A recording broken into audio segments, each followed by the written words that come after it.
if only we could bring back Mobius's ghost and just have him do a new book. We would be set for life. Yep. In the Midwest, you know the best is there waiting, so come and join the conversation. Eisner approved, fan and artist and creator too. This is how the challengers do. What? Keep the conversation moving along. Keep reading comics, keep your local store strong. It gets hard, then it's a job for the challengers. What? Comics and conversation, y'all.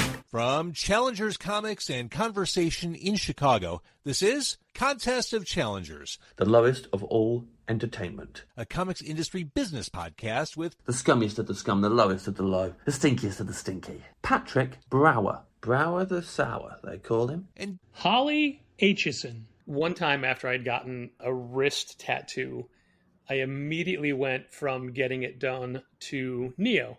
And Obviously. right, Neo, that's what you do.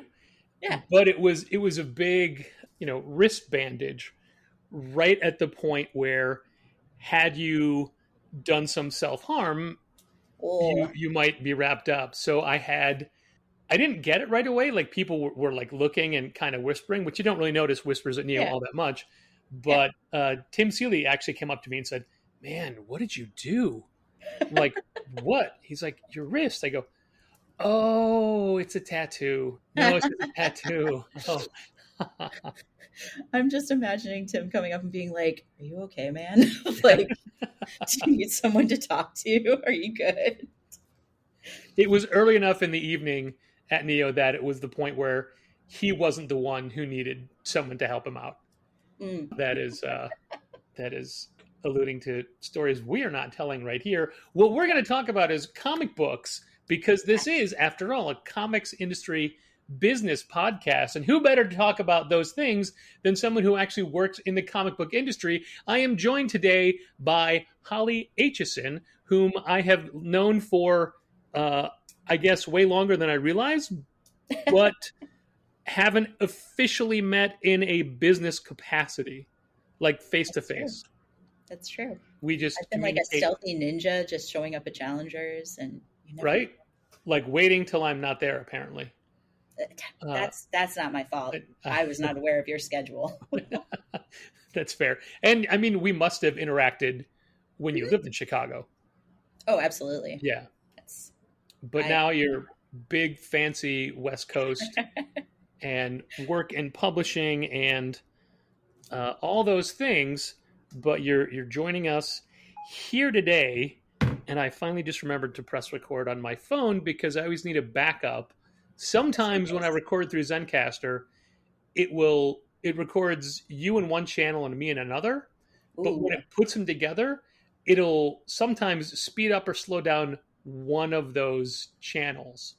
So when you put them together, slowly they get further apart as it goes down. So I like to take a backup of just me. So in case I need to, I can hammer that in somewhere.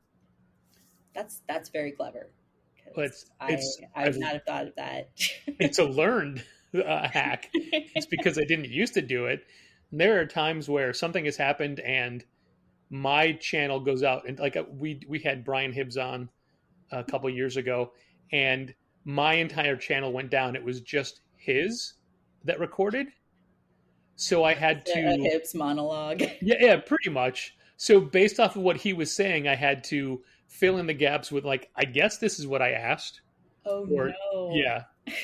Yeah. And he was also hey, let me listen to this before it goes out. I'm like, oh, because I have to do so much work on this now. Please don't make me change anything else. He did not. It was fine.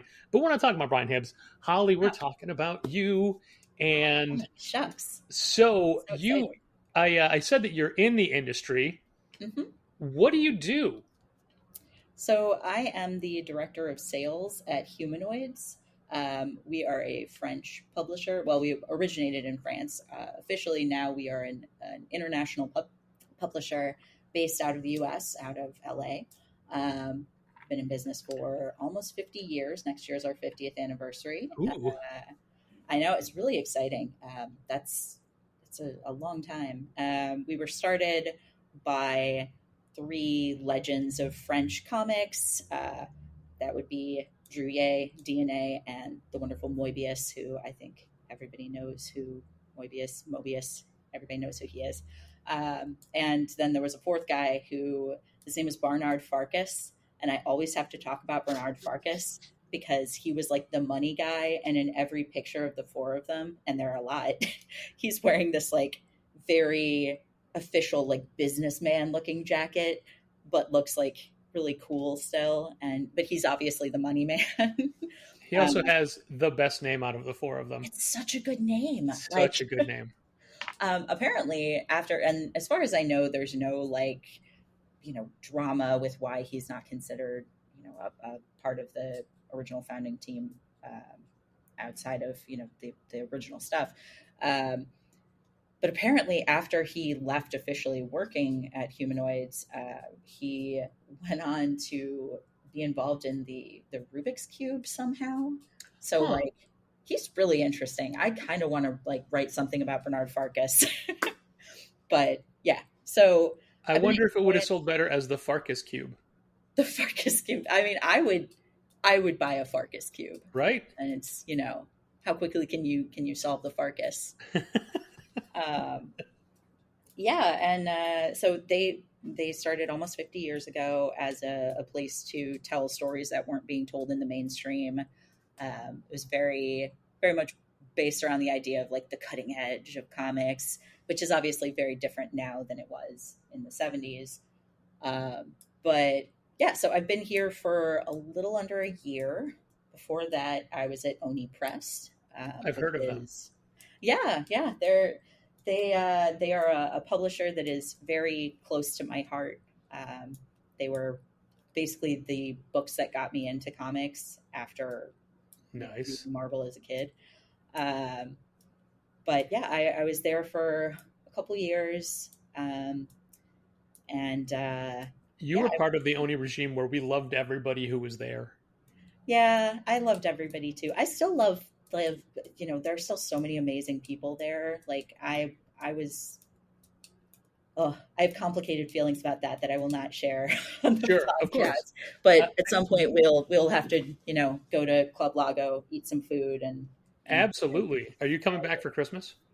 Probably not Christmas, but I might be back. I'll be back in October. Oh, okay. Getting married, so I'll be there then. But yeah, so I was with Oni for a while. Some of my favorite people are there or were there.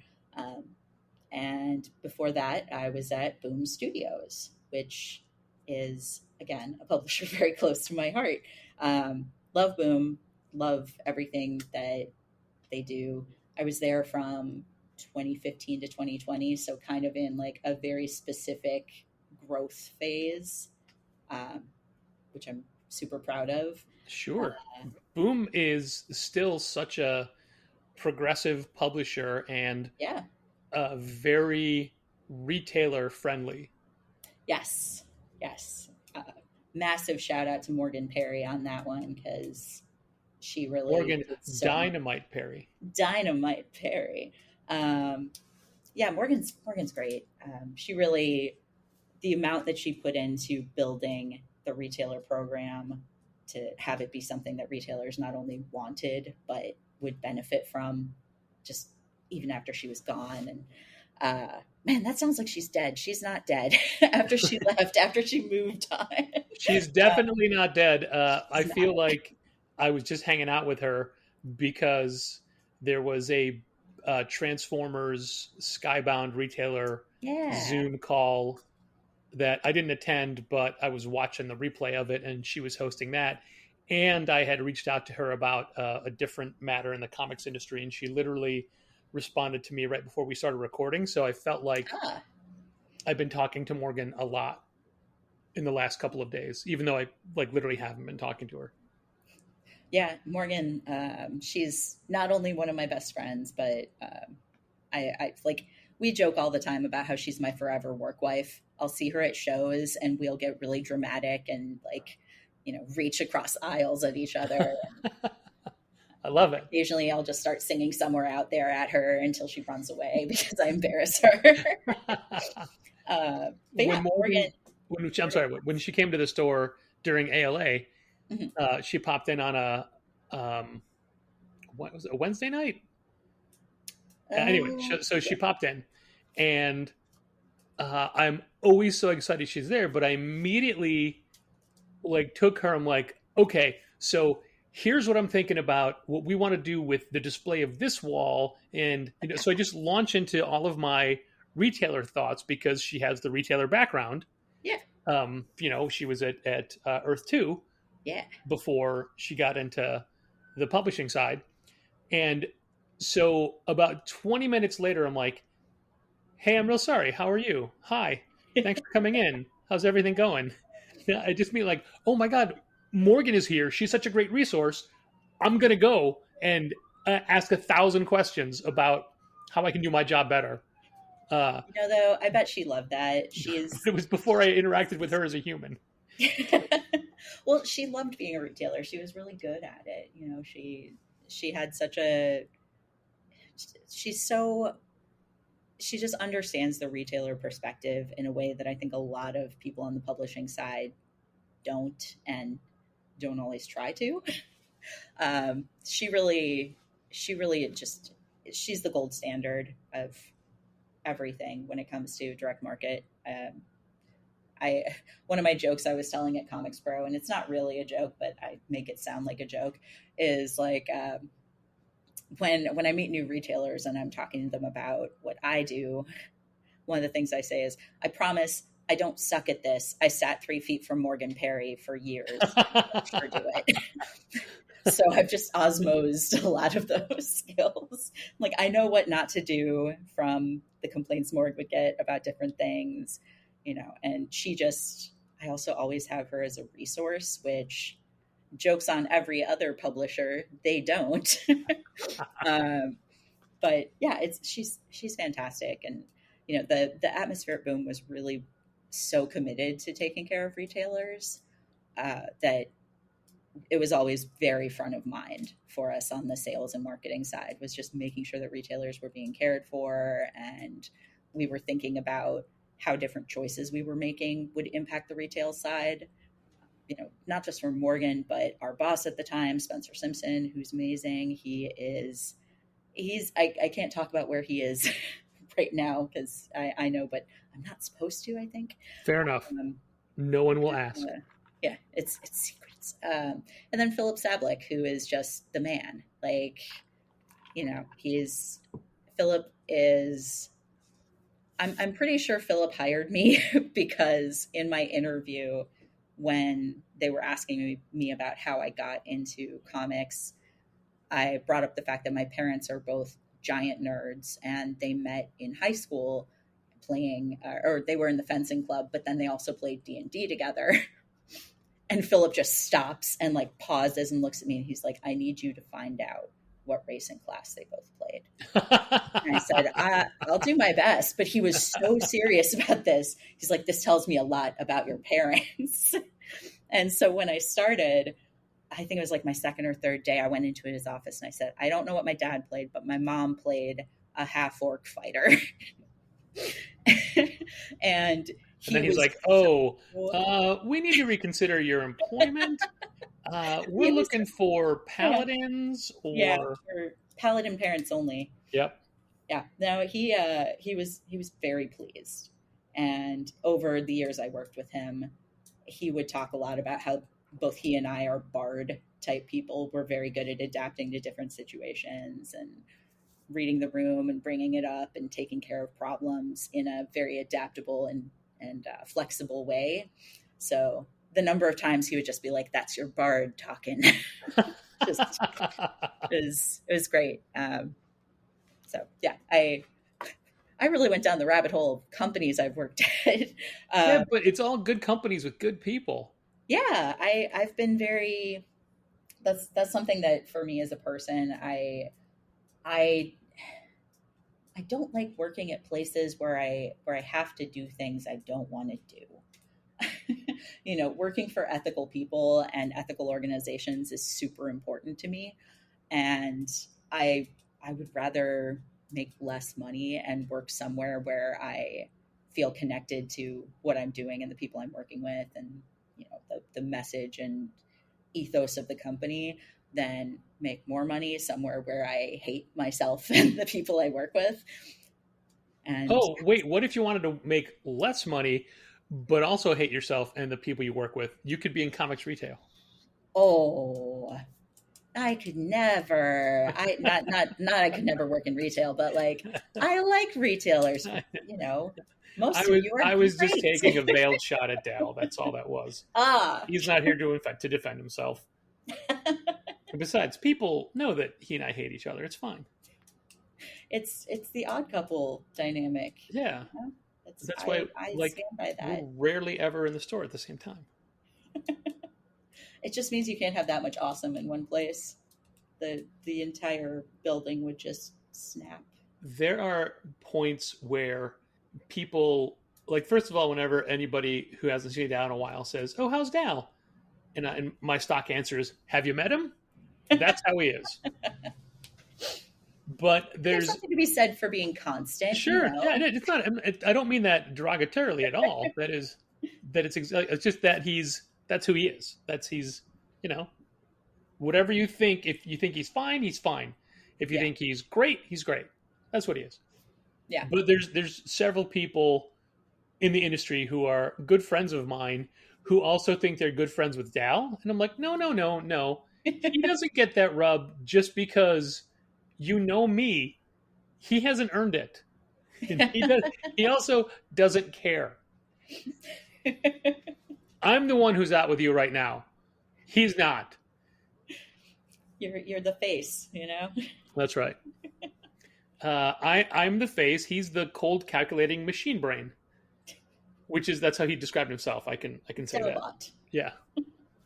We have a life-size handmade cardboard cutout of Dal at the store that was done by then Ashley Challenger for Christmas years ago. And That's amazing. the joke of it is there's one easy way to tell them apart. Like, how do you know which one is real? Well, cardboard Dal is smiling. So you know he's not the real Dal. What if Dal's having like a really good day? If he's talking to Dan Johnson about Transformers or something. You're right. Yeah. That's true. He could be smiling. He does. It's fine. I'm not trying to dump on Dal. I don't have to try. It just happens. So you alluded to the fact that your parents were comic fans and nerds. So is that how you got into comics as a young comic reader? Yeah. So my parents had me pretty young, so I was very close to their respective siblings as well. Like one of my uncles I think he was 14 when I was born. And so he had a ton of comics in his room. And so every time I was visiting my dad's family's house, I would just steal all of his comics that looked like fun to me. Nice. The first one, the first one that I distinctly remember stealing was actually like I think it was a Marvel encyclopedia type thing that came out in the 70s. Oh, wow. And it was this paperback that had all these little bios of different characters. And because of this book, I became just unnaturally obsessed with Alpha Flight for no reason. Like, I think I thought Snowbird was pretty. Sure. So I was like, I like Alpha Flight. I like the Canadians. And then just kind of pilfering their comics and both my uncle and my dad and my mom. And then when I got a little older, I started just yoinking mom's comics off her bookshelves, and they would be like oversized Teenage Mutant Ninja Turtles books that she would spot me reading and say, no, that's not actually for you at this age. You can't read that. It's a little much for you at this age. And then there was this like Dracula book that I cannot remember who wrote it, but it was this really beautiful, like painterly style. And I can't for the life of me remember. Was it actually Dracula, or was it like one of the Anne Rice Innovation adaptations? No, it was Dracula. Okay. Now I have to figure it out. Yeah, I was reading it, and my mom just kept reminding me, like, there it is. It was John Muth. Oh, wow. Sure. It was A Symphony in Moonlight and Nightmares. it was very not appropriate for me. How did you It's find that so quickly? it was on my mom's shelves. No, but I And mean, like now, when you're trying to remember it, what did you oh, just Google to look it up? Dracula 80s graphic novel. Wow, and it came up. All right, nice. It was the first one that I looked up was Dracula 80s comic, and that is not what came up. It was like Tomb of Dracula, Night of the Vampire, Sure, Terror but I of mean, Dracula. like, so to have a missed hit, like a missed search, and then it was in, you did it in seconds. Nope, Is I'm very good at Google Foo. nice. It's a talent. But yeah, I would basically just read every comic and graphic novel that my mom had. Uh, just I don't know what it was. I just assumed that all comics were for me because Sure. they they were obviously for kids. You know, they were colorful and other books were not. So I read all of my mom's comics and graphic novels and got in trouble for about 40% of them. But she realized that there was no keeping me from them because Yeah, if she put them up high, I would just climb on shelves and things. yeah. Um, so a lot I of mean, the they're early on stuff I shelves. read, They're meant to be read. That's why they're on a shelf. If they weren't meant to be read, they'd exactly, be locked away somewhere. exactly. And my mom's attitude with media when I was a kid was always very, you know, use your judgment, which mostly worked until I was reading Clockwork Orange and went to my mom. I think I was like 9 or 10. Went to my mom and said, "Mom, did you know that there's a movie of this?" And she just like froze and looks at me and goes, "Honey, that the movie's not. It's not for you. We can watch it when you're older, but the movie's not for you." And I was like, "Okay." Then proceeded to rent it at my grandparents that weekend and like invited over my friend who was like 2 years younger than me. So we are like, I don't know, maybe I was 12, but I was really young and she was younger. And I'm like, we're going to watch a movie. I'm reading the book. The book's so interesting. We put it on and we watched the whole thing. But midway through, we kind of just stopped talking or moving or anything. We just watched it in just frozen fear and discomfort. And at the end of it, I just like put on the My Little Pony movie silently. And as soon as I saw my mom, I was like, "Mom, I'm so sorry. I should have listened to you, but I watched Clockwork Orange." And she's just like, "Well, you learned a lesson, didn't you?" I was like, Yep. "I did. I did. I will listen." And to that, like she told me at one point, I wasn't ready for Alien. Because of that, I didn't watch Alien until I was like 32. Oh wow. Were you ready at 32? Yeah, I mean, it was, it's still a scary movie, That's right. but I did put it on. I was like, Mom said I wasn't ready. I Yeah. trust her judgment. So, So is this why every Thanksgiving you gather around and watch Clockwork Orange as a family? yeah, yes, 100%. Nice. Yeah. We cut out little turkey hands and dressed them as Malcolm McDowell.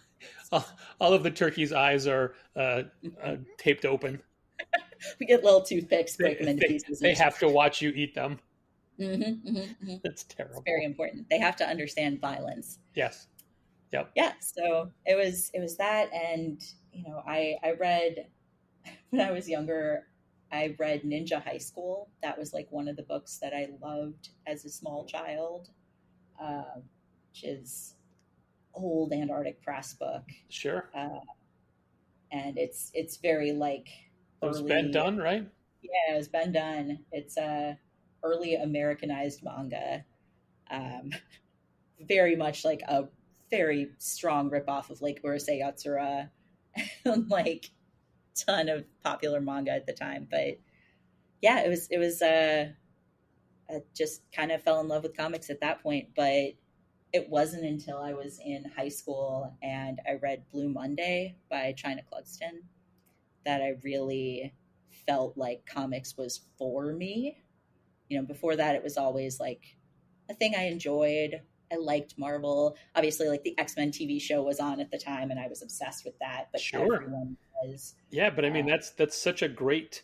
I can't think of words. Words are bad. Words are my enemy.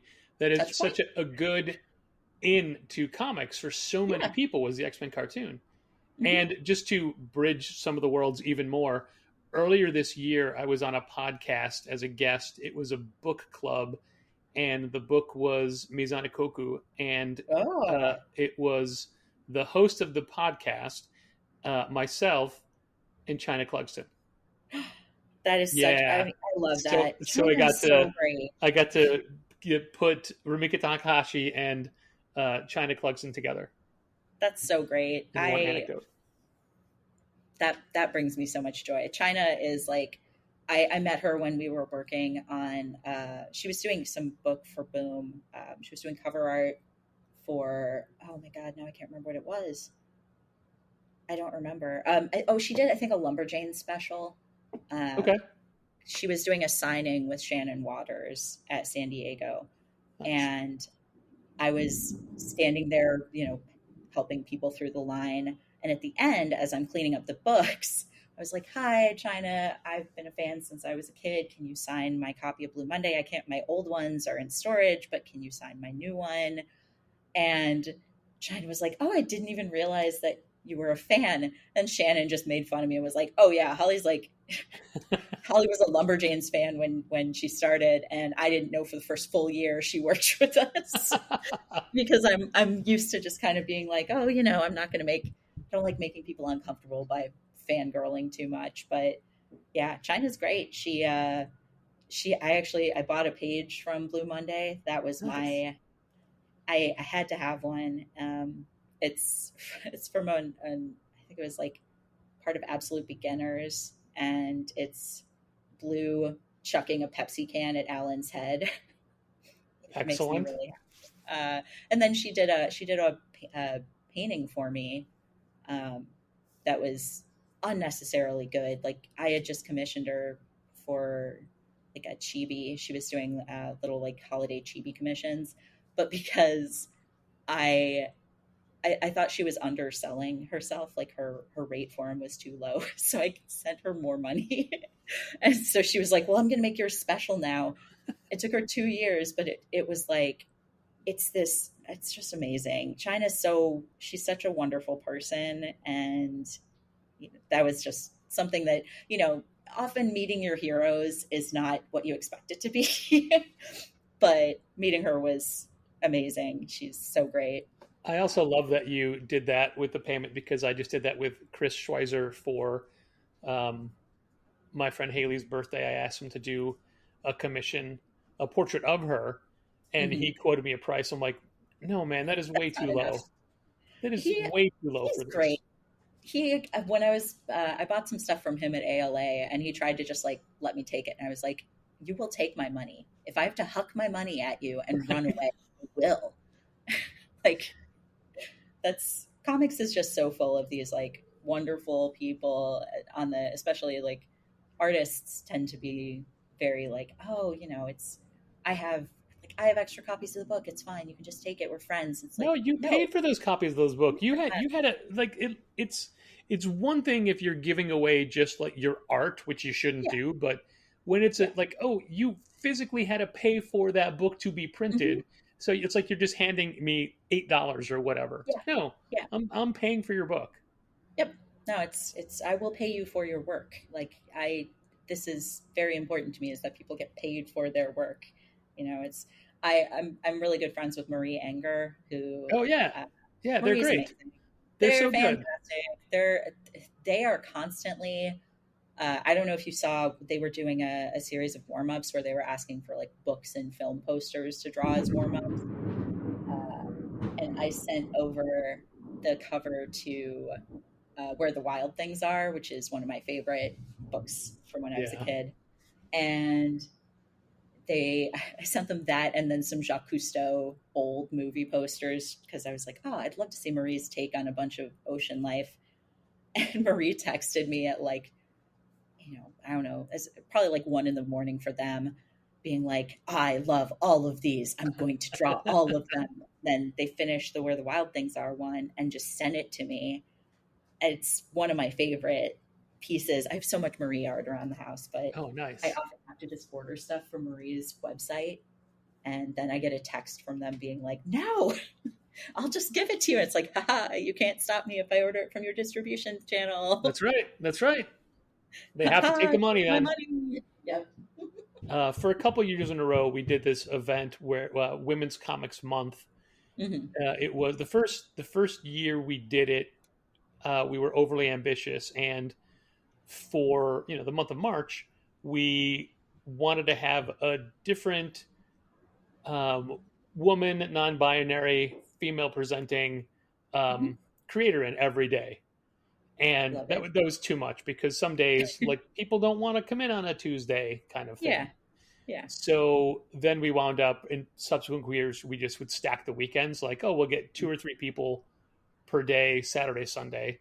And then, like everything Challengers does, after a while, it just fizzles out because the return isn't there. We may Right. bring it back next year. But anyway, this was still the first year, and that's when Marie was still in the studio with Brian Hurt and Matt Kint. Hmm. And one of them had said, "Hey, you should ask Marie. We think that they'd be interested in this." Like, yeah, but you guys are like down at St. Louis. Sure enough, Marie grabbed a slot, hopped in a car, and drove up to be Yep. part of Women's Comics Day or Women's Comics Month at Challengers. And that's when we first met them as a uh, in-store entity, but they've been back a bunch of times since. They're fantastic. Like I the first time I met them in person, I was walking around at, I think it was Emerald City, and I'd been a fan for a while, but Marie has this aura of like cool that makes me be like, oh God, like they're gonna think I'm such a dork.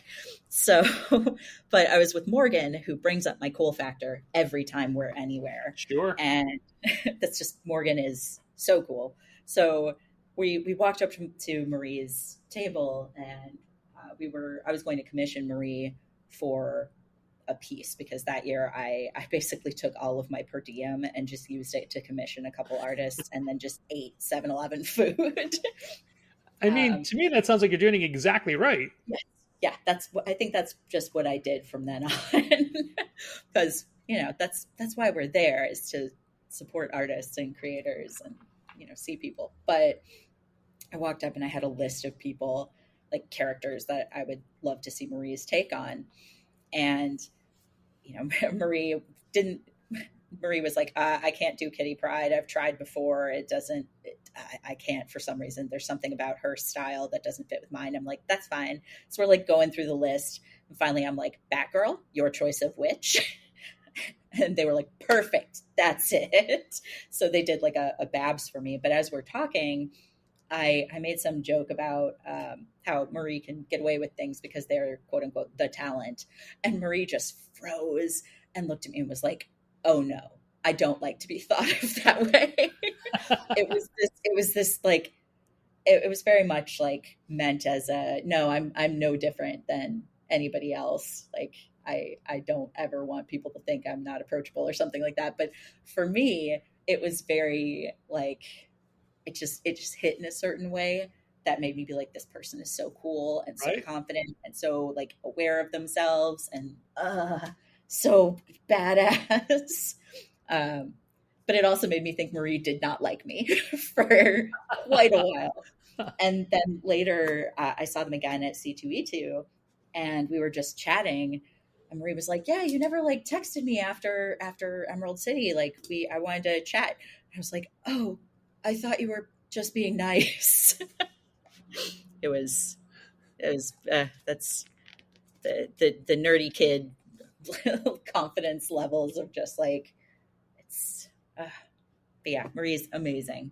We went up to their table at C2E2 once, and I don't remember who they were tabling with, but they were in a big argument of vampires versus werewolves. Oh, that was Dave. That's Dave Yeah. Jordan. Okay. Yeah, Dave is one of my best friends because of that year. Oh, nice. Yeah. And Marie was very unhappy that we weighed in on the Dave side. Yeah.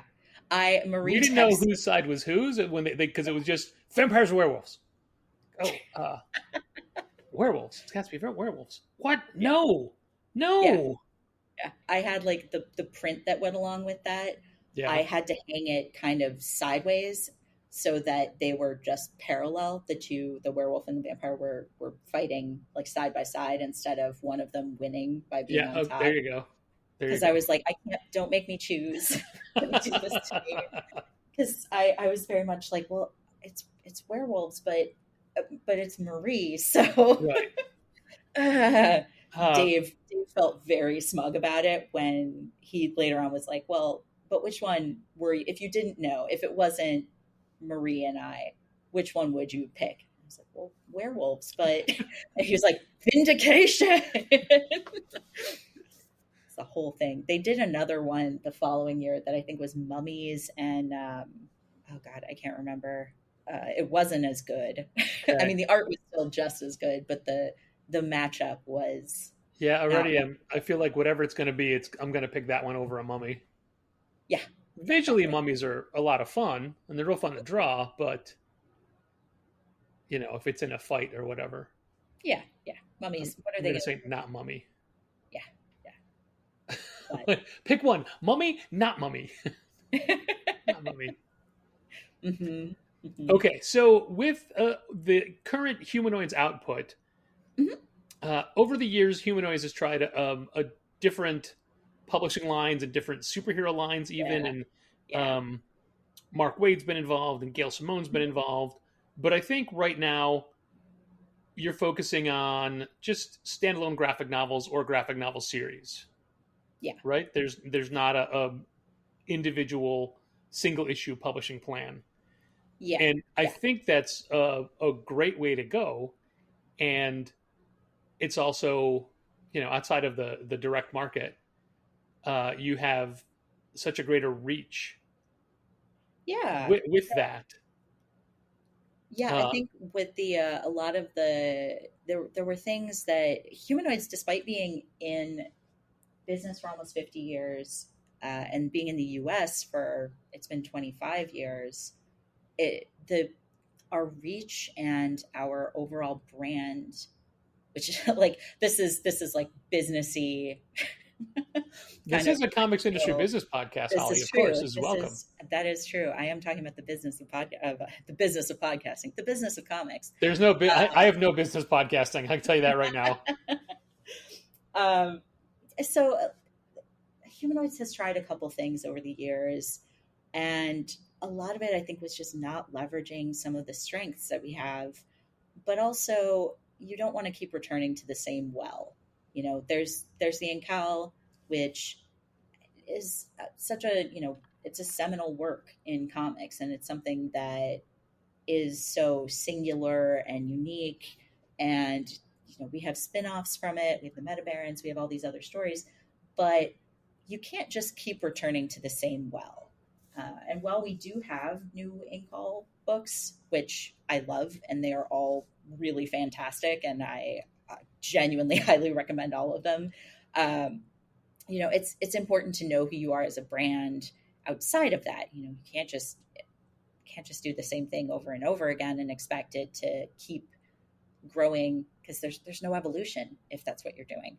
So now I think that the company has tried a couple things that, personally, I wasn't here for H1, which was the superhero universe. Yeah.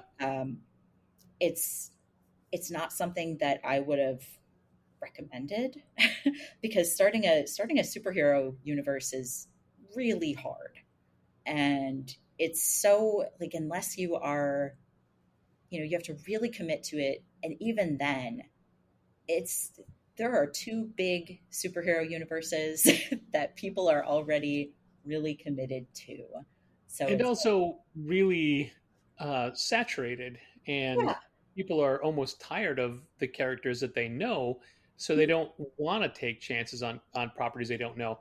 I thought right, the H1 universe was fun and I enjoyed it, but we could not sell it to save our yeah, lives. And luckily, we didn't need to save our lives with it. That wasn't a content. Maybe actually, if it was to save our lives, we might have been able to sell it more. But then people would have resented that line for having to buy it to Omni keep is us alive. really Omni is a really fun book if you haven't read that one. Yeah, That's one of my favorites. And like there were a lot of books that were in the H1 line that were really good, but it's like, finding its foothold in the market, like you were saying, it's like people don't even want to read the superheroes that they're already reading. So, Yeah. it's a challenge. So I think that was something that, one of the things I really respect about our CEO, Fabrice, is that he is willing to look at things from the perspective of what worked and what didn't work. And there's no, it's not like, why didn't this, it's asking why something didn't work, but without saying like, oh, well, it should have worked. It's saying, why didn't this work? What did we learn from it? What do we do now? Which is what any good leader should do. They should look back, determine where the strong points, the weak points, all that throughout an entire process. But oddly, that's something that, in even before I was in comics, most CEOs don't do that. They don't look at things from a holistic growth perspective. And I like that Fabrice does look at these things and say, okay, what worked about this? What did we like about it? What did we learn? What do we do now? What can we implement in the next thing Yeah, without just saying, nope, let's redo it? exactly. It's not always starting from zero. It's very much building upon what's been there and continuing to grow and change. Um, and so now as we come into the 50th, I think bringing in, there's been some interesting changes on the US side. My former colleague, who is now again my colleague, Esther Kim, is our director of marketing. She worked with me at Boom. She was our publicist at Boom. She did a lot of things at Boom. And before that, a retailer as well. Yep. She ran Phantom Comics, which is a fantastic shop in DC. And before that, between Boom and Phantom, she was at Image for a while. So she's got a really interesting perspective, which has, between the two of us, we've both worked in some form of sales or marketing in comics for a decade and change. So like combined, we're probably somewhere around 25 years of sales and marketing experience, Sure. which is great. But we also complement each other really well. So I joke that I have sales heart, marketing brain, and she is sales brain, marketing heart. Nice. It's this very like, we help each other out on the sales and marketing side. We work together really well. And because of that, we're looking at the company and places where we think it can be, like where kind of like filling in these different gaps and looking at what the industry needs, what the industry wants from us versus what the industry just doesn't need more of. And that's one of the benefits of working at a smaller company and a company that has legacy but hasn't quite found its place in the US market. We have a lot of room to grow and a lot of things that we're trying out. We have a really exciting upcoming spring slate that has a lot to do with the fact that Esther and I were super involved in helping the editorial team curate that slate in a way that it's lots of bangers. Bangers are good. We like bangers. Yeah, I'm big on curation. I would much rather we have like 12 titles a season that we love than have 20 titles in that season where we only really love half of them, And also, I don't want to release books before they're ready. I would much rather a creator take the time that they need to make the book what they want than for us to say like, okay, this has to come out by this date because of the plan. Yeah. And that's not always possible, but that's something I think the whole team here believes in. But also, one of the things that works with that as well, and having you be part of this, is when you come to us and say, hey, look at this book. This is a book that I really like. That makes us give it a second look. And I'm going to use Black Hat Social Club as an example. That is a book that, had you not called attention to it and said, no, you need to read this, we may have underordered it. We may have gotten like one for the shelf or so. But because you proactively said, hey, here it is, read this in advance. So I got to be like, oh man, this is a whole lot of fun. And it took like an industry veteran, Bob Quinn, who's been doing superhero comics for a while, let him do a fun new style, which he's still keeping. He's got a new image book Mhm. coming out called "Kill Your Darlings," and the art is that style still. And it definitely helped us sell it better. But it's like we'd say this to publishers all the time, or creators as well. Give us copies of your book in advance so we can read it. Now, that doesn't always work in their favor, but most of the time it does. And when it hits enough that we can turn what we would have sold 2 or 3 copies into, 10 or 15 copies. And that's a huge Yeah. difference. Yeah. Well, and And that's, the hand selling element is something that I think works top down in so many ways. Like from my perspective, something I really care about is making sure that retailers have the appropriate information for a book, not just the marketing copy that we've written. Make sure that it's like, hey, these are the fans that are going to like this. This is what makes this book unique. This is what makes specific types of fans want to read it. This is like with Black Cat, that's one that I think of as like a bridge for manga readers that maybe want to read some more Western comics. It's a fun bridge for that. But there's, making sure that that is information that we're providing. It makes all your jobs so much easier if we actually tell you what you're getting and what it you can does. And expect. you understand that. And most publishers just like, oh, here you go. This is for fans of X-Men. No, it's not. Yeah, it's like I, that's so I have the rule that blatant you can pitch. no longer use Saga as your Yes. comparison book. You can't like stop saying it's like Saga. Oh Not yeah. not even Brian K. Vaughan is allowed to say it's like Saga. No. Saga is so unique. I there so I Morgan heard me complain about this all the time, when we worked together at Boom. When you're doing comps for both, like for retailers, we want to talk about like comps in terms of content, like who is this book for, what's the story Yes. like. Um, but from the sales side, like from a lot of the data side that I have to be paying attention to for things like book market, for building out the metadata, which is so much more boring. And also not to be confused with Meta Barons. Very not to be confused. There's way less violence in metadata. Um, Is it way less or just a little bit less? a little bit. Metadata can be quite It deadly. could be a bloodbath. It can be. But yeah, with metadata, when we're looking at comps for that, we're looking at a combination of sales and audience. So it's this weird intersection of what is my guess, of how many copies I think a book is going to sell, which is so hard. And so often people will go into that saying, like, oh, well, I'm going to aim for the biggest possible number. And I made that mistake early on in working on my comps metadata. And it's good to have like an aspirational book to be able to say, like, okay, this is the dream. The dream is to sell as many copies as Saga #1. But realistically, you want to look at things that are actually, it's what's that Attainable. yeah, and there's like that batting your your Oh, weight, punching your weight. punching your weight. Punching There, your there you weight go. class. I'm Yeah. like, baseball.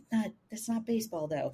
Yeah, you want to make sure that you're punching your weight. You Yeah. don't want to put in all aspirational numbers, because then you're going to be disappointed. Everybody's going to be disappointed down the line. And I've seen that happen with books that otherwise would have, if they'd had more realistic comps, we could have had we wouldn't have been as disappointed. Like there's a good example, and I don't have any, like, I don't know how this happened, but there was a book that came out when I was at Boom called Curb Stomp.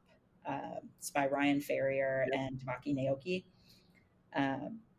Really, really good book. But it's a dark book. It's about a girl gang.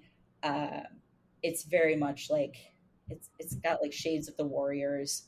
Very, very good but dark book. Tula Lotay did the cover. It's a really cool book. somewhere along the line, someone decided to comp it to Giant Days.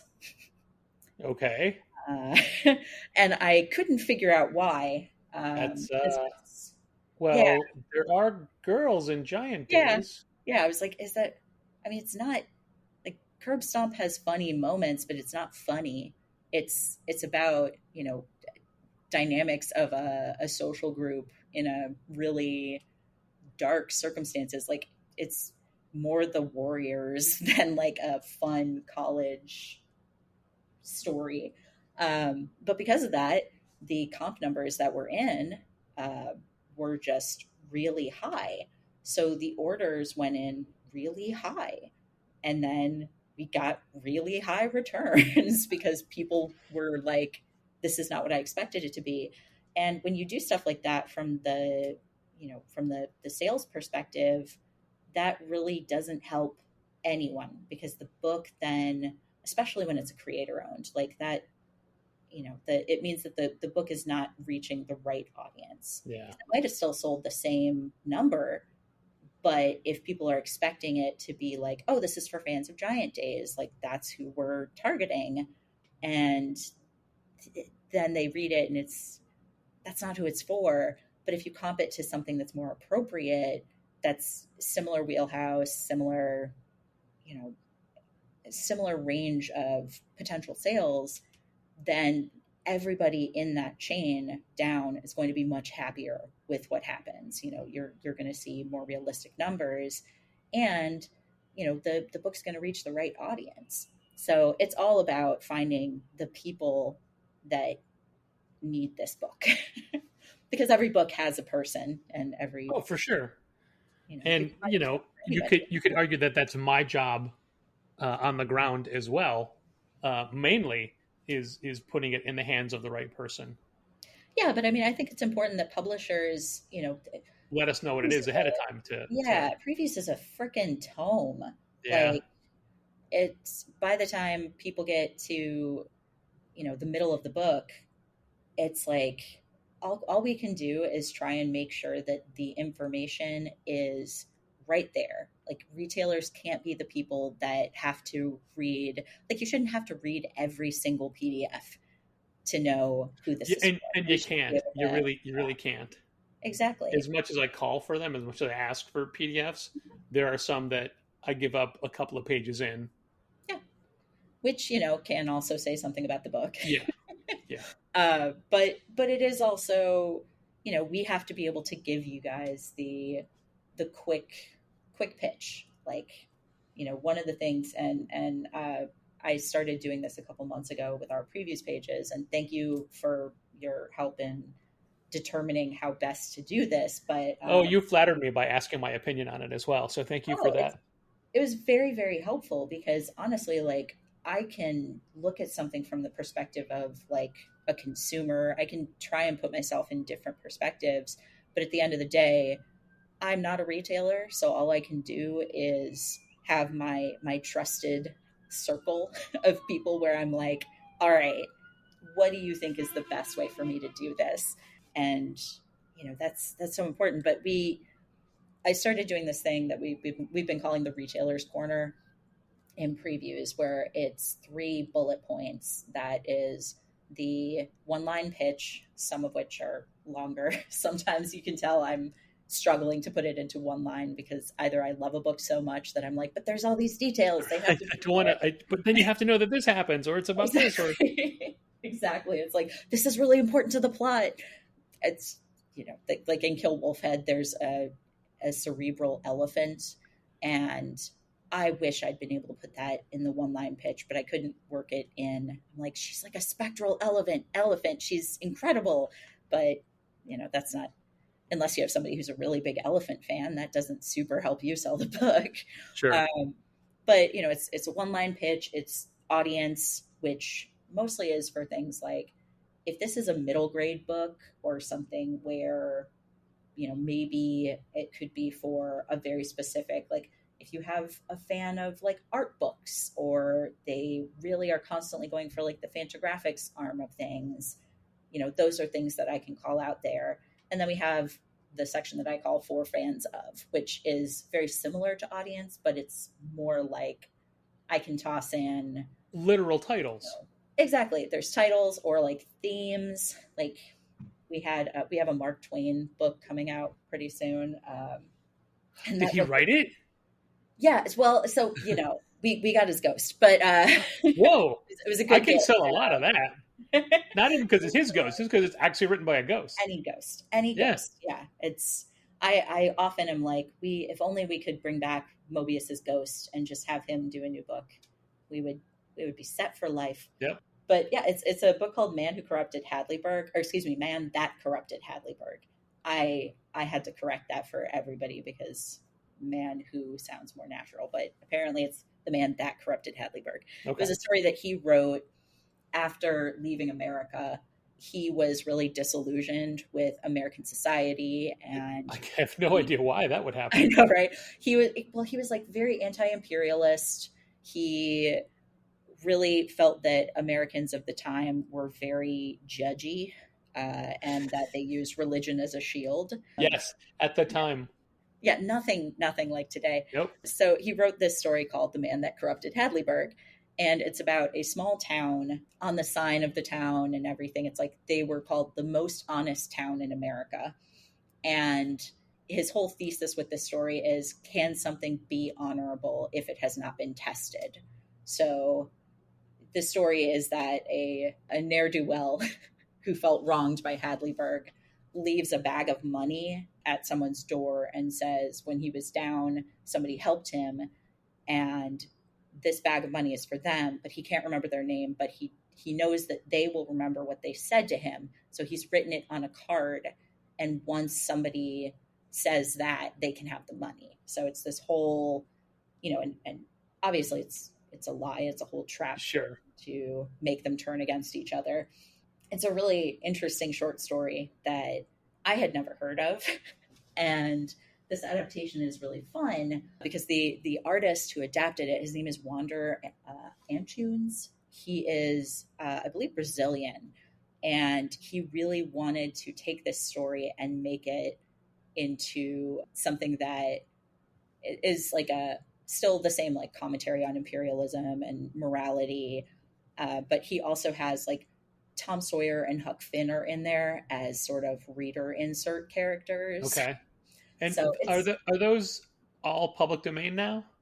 Yes. I thought so. It's a really interesting book. I'm excited to hear what people think of it. This was one that, we weren't really sure. It was adapted originally from the French release, and the French one did really well. In the States, it's like, what is this going to do in terms of like, who is this for? It can be used in classrooms, but what, like who's the audience?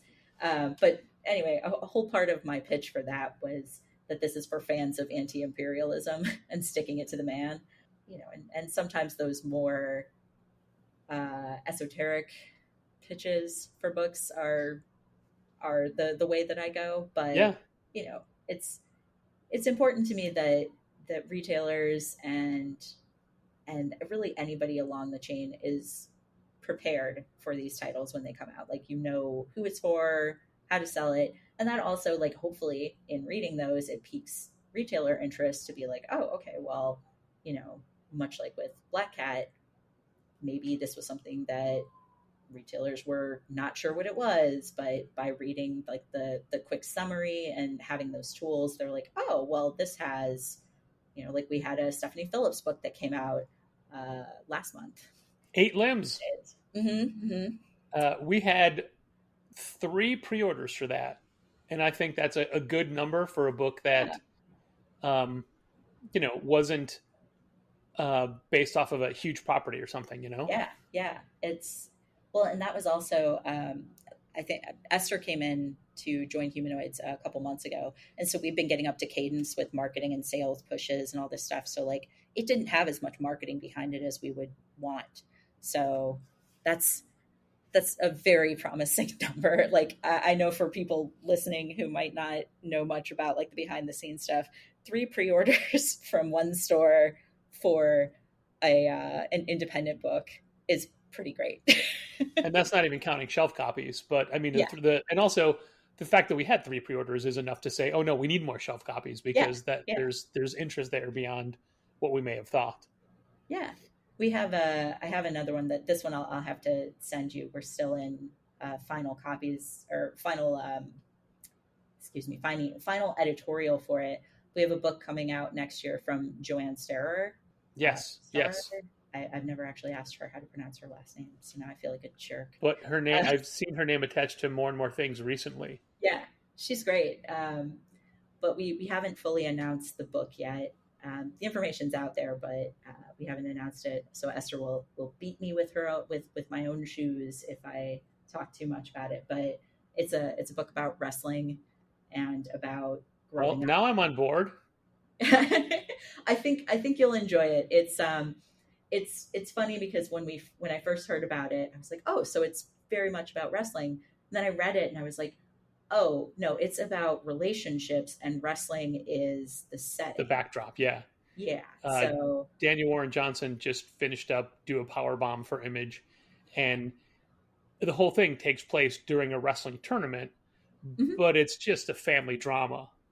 Those are the best things, where it's not about wrestling, but it's in and it's the same thing of Eight Limbs was not about MMA, but set in the world of MMA, and it's more, to use the same terminology, it's also like family drama, family dynamics. It's interesting too, because both Eight Limbs and this other book, I feel like by the time this comes out, Esther will have announced it. The name is Total Suplex of the Heart. Oh my God, that's so good. That's so good. Come on. Come on. Also, this will go out in 3 weeks, so there's time. Oh yeah, it'll be announced by then. You are very graciously giving me the episode I need for a week that's mainly filled with wrestling events, that is keeping us from podcasting, but also concerts and my dad's birthday. So I've got and a magic show, but put on by a wrestler.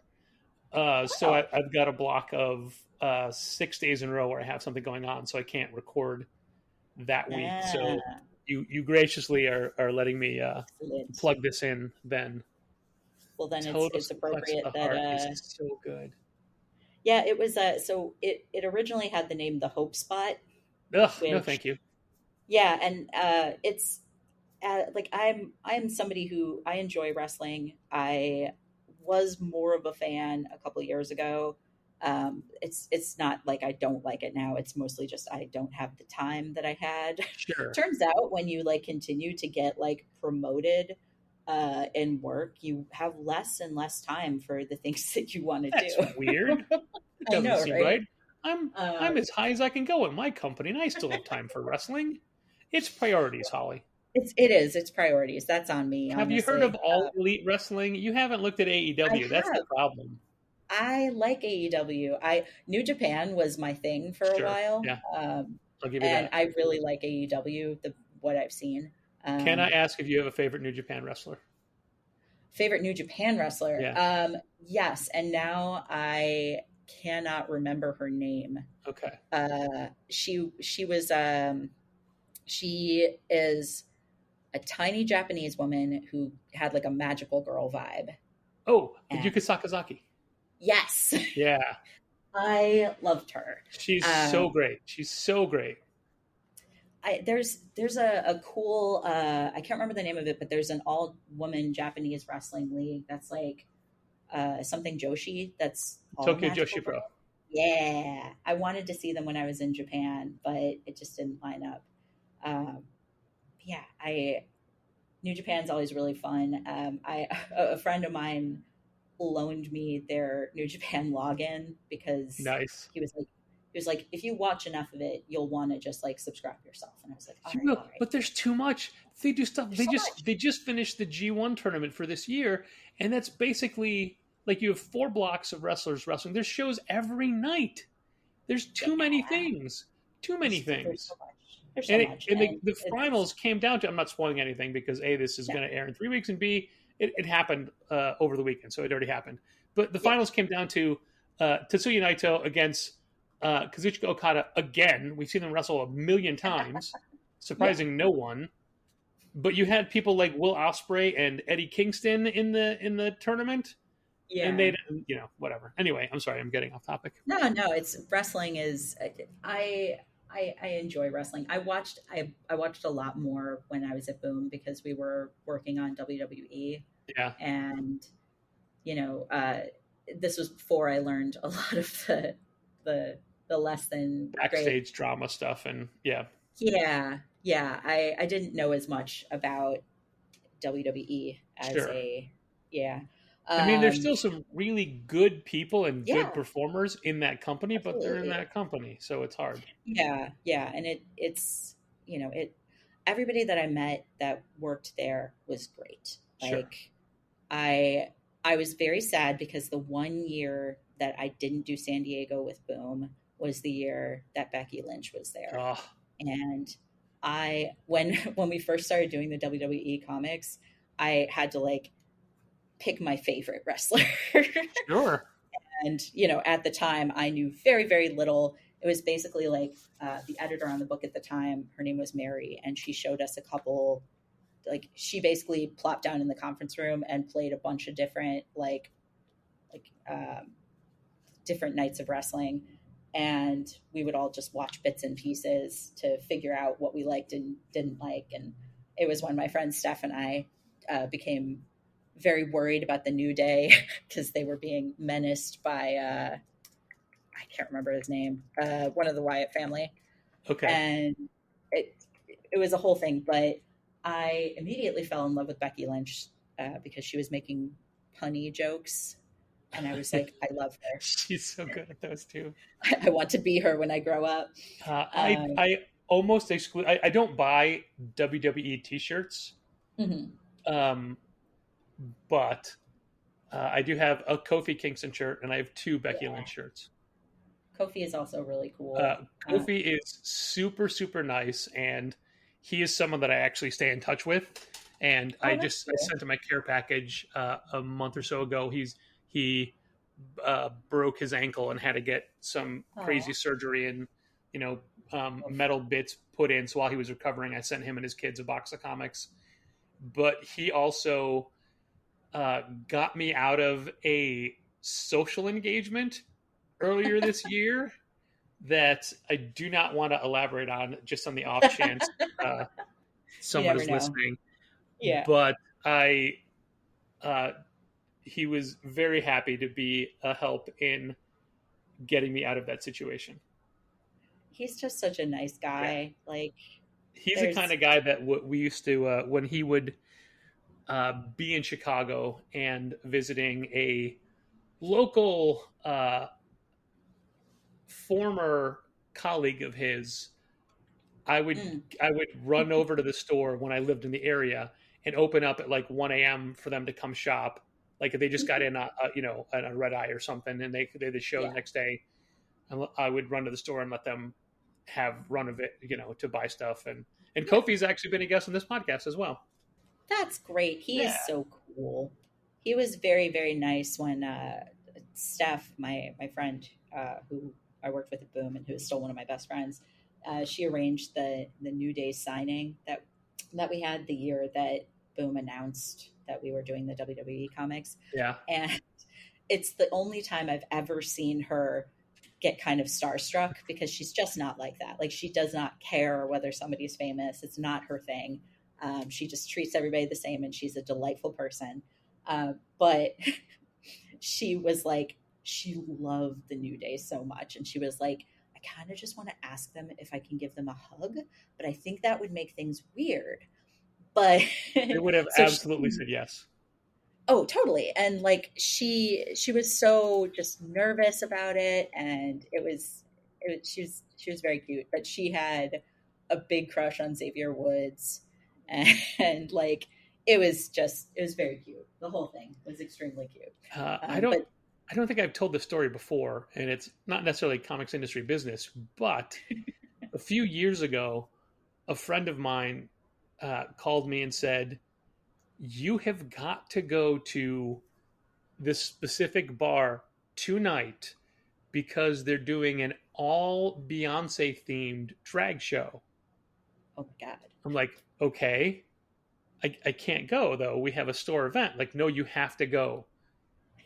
Xavier Woods is performing, but no one knows that. It's been a dream of What? his to do a drag show.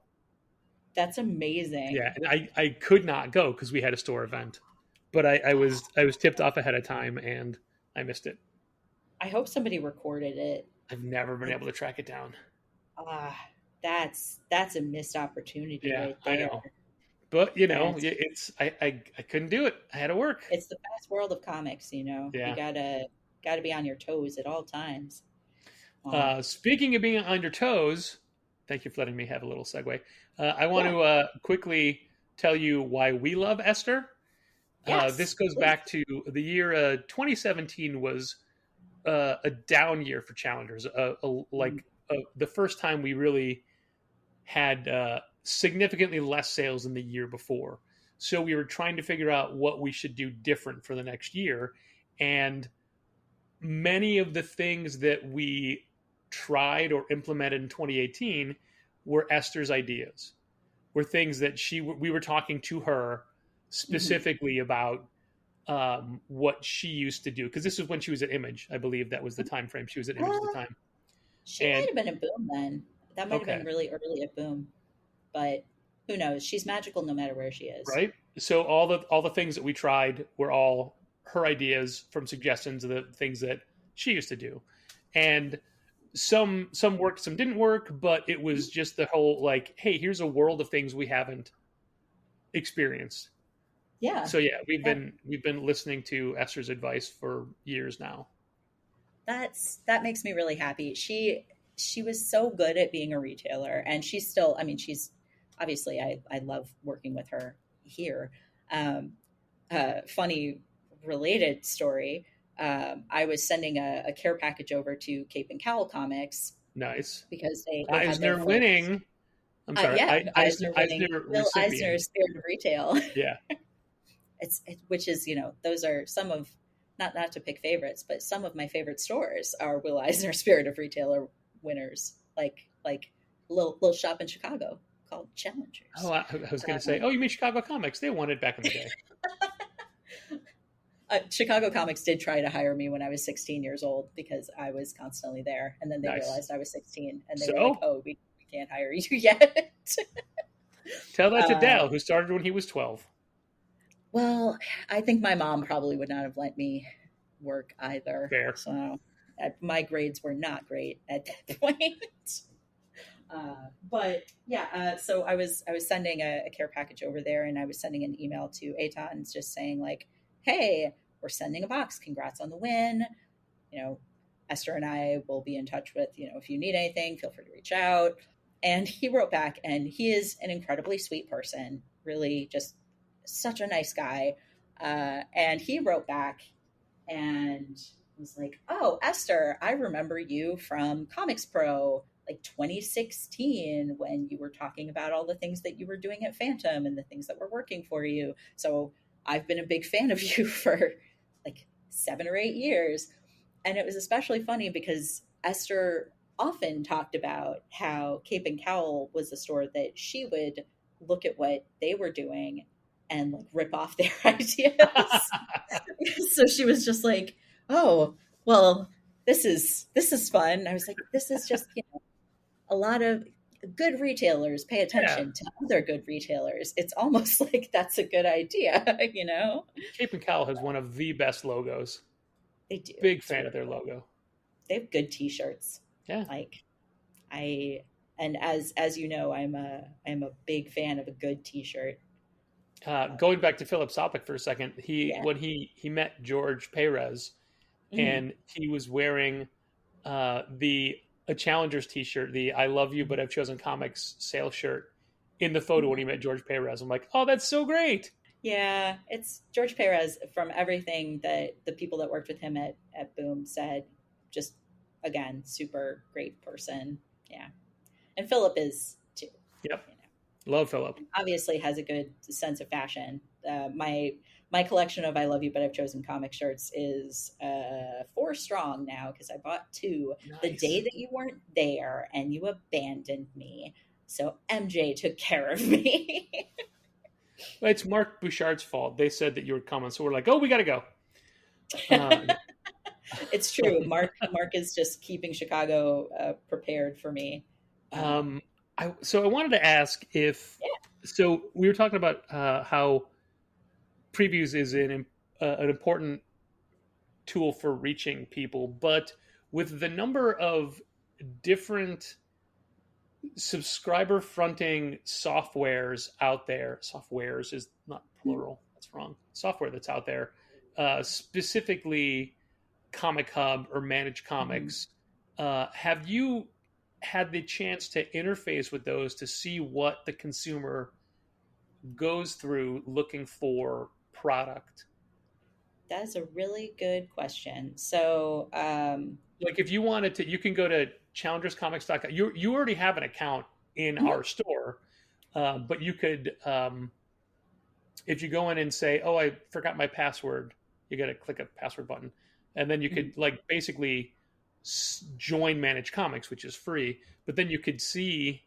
Actually, I think if you just go to Managed Comics, I'm sorry, Challengers Comics, and then go to subscriptions, right in the bar across the front, you get to see what the consumers look at, and everything is either you look through the catalog, but now there's 3 catalogs so right. far per month Yeah. because you Yeah. got your previews, your DC, and your Marvel. But Yeah. now there's no Image catalog anymore, although Image is in previews, but it's lesser. But then they so you can do it by catalog or by month, but then it's by publisher. Hmm. So you have to scroll down. I'm doing it right now. There's the big H in a circle, and it says there's 7 things. So the way Managed Comics works is that it'll only show you what is available to subscribe or pre-order, nothing that's closed. Okay. So right now, going into Humanoids, we have Bramble, we have Carthago. Did I say that right? Uh-huh. I And always say Cardigo, but I don't know if there's an actual. I'm sure the French say it completely it's differently the H anyway. that throws me. And then the Cardigo. Cardigo Origins, Exo, Fraternity, Louisa, and Nick Niven, and the Bloody Queen. Huh. So those are the Okay. 7 books listed for people to ask for right now. That's interesting. So I think that what that is, I'm going to have to dig into that a bit. One of the things that I don't know if this has been talked about publicly, so I don't want to go too into it. One of the things that a bunch of publishers and Comics Pro have been doing, we have a project. Is it the Uh, Data Project? yeah, Yeah, yeah. that's public knowledge. Yeah, Okay, you can cool. talk Yeah, about I it. wasn't sure how much had actually been And can I announced. say that will be a literal game changer and something that we Yeah. need so badly in this industry.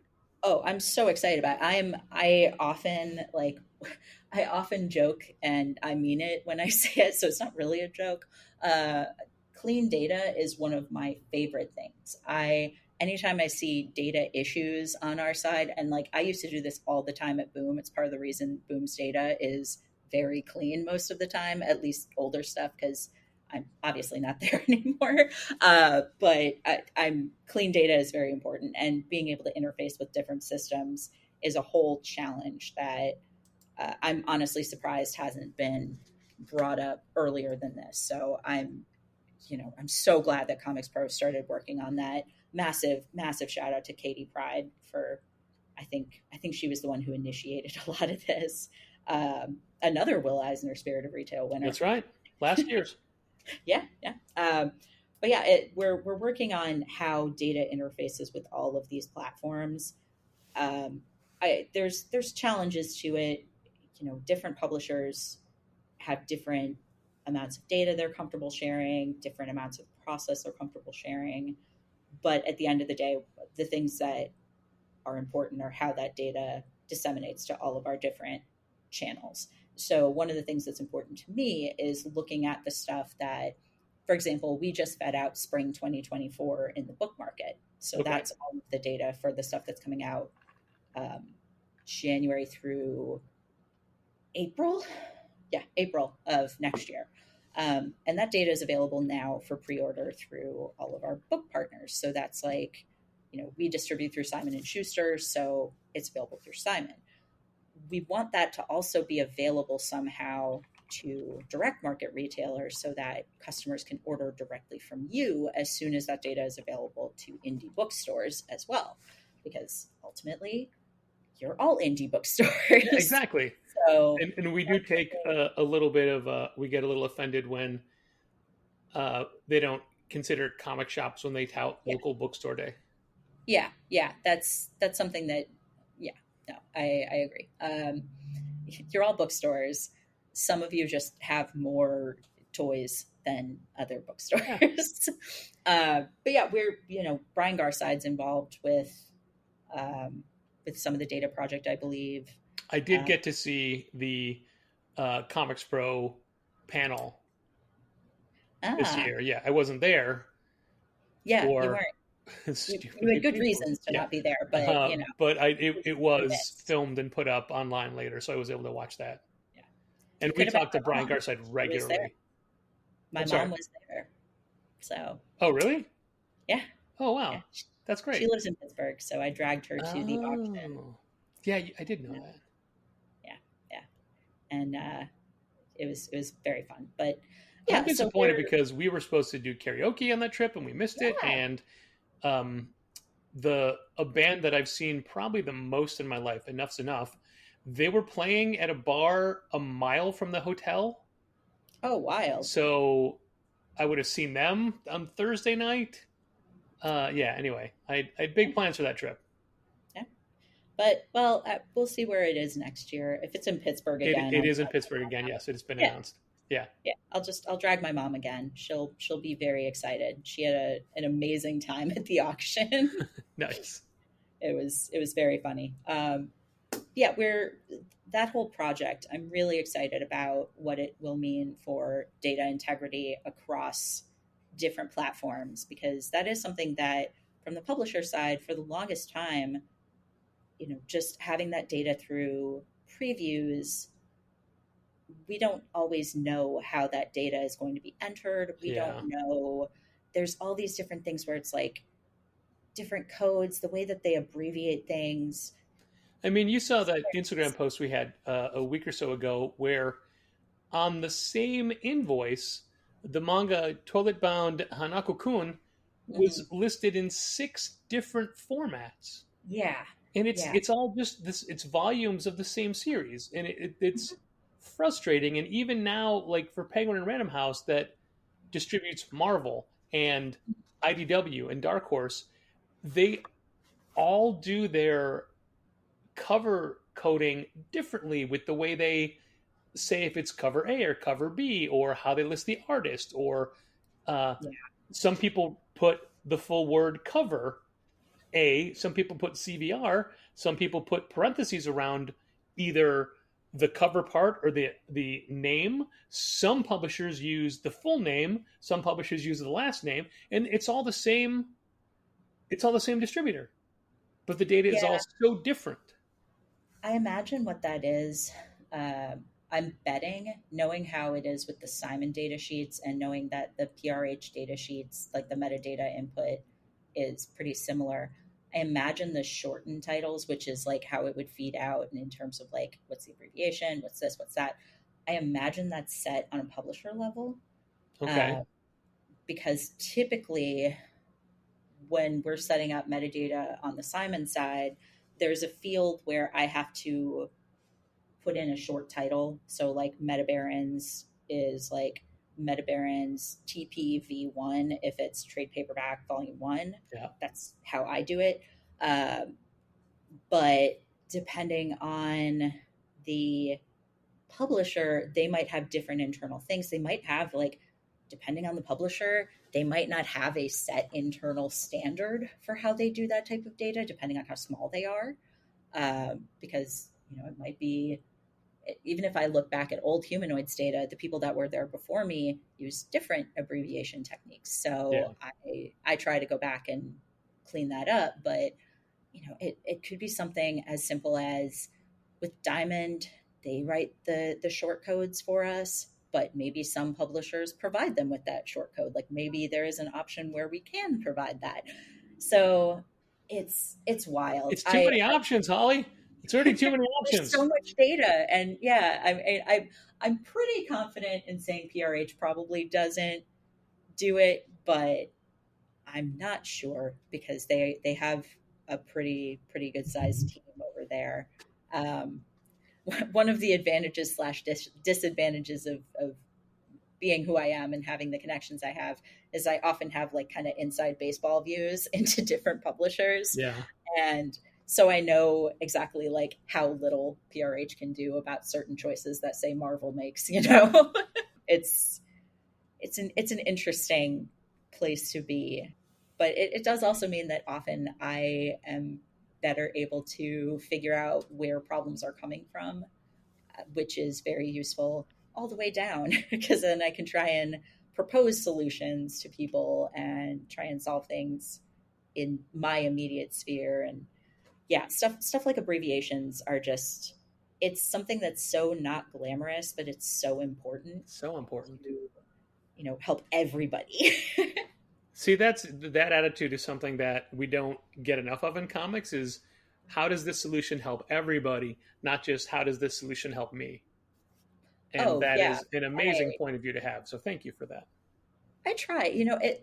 One of the things that I truly believe that like every every creator, every publisher, every voice has a place in comics, and I feel like we have a very rising tide lifts all ships thing going For on real. in this industry. Like, I don't think that it's in anyone's best interest if I'm like super stealthy about how I do things or what I prioritize as director of sales. Like the things that are important to me are things that I think should just be important to everybody, and we should all kind of have that perspective. So I tend to have really positive relationships with other publishers. I try to have good relationships with creators, all just across the board, because like while we're technically quote unquote competitors, we're not. Like if Vault releases a book that is super cool and is changing the game for like sci-fi comics, I want that to exist because that's only going to bring in more creators and more stories. If Yeah, somebody and reads more that, get more eyeballs on our medium. And yeah, it's all about getting new people in the door because otherwise, that it doesn't grow if we're not getting new people. That sounds really logical, but some people don't think about that, and it's so important. I have taken up so much of your time, but I still have 3 questions I haven't gotten Sure, to. sure. So I'll try to make And it's not them just you. I will talk as long as you let me okay.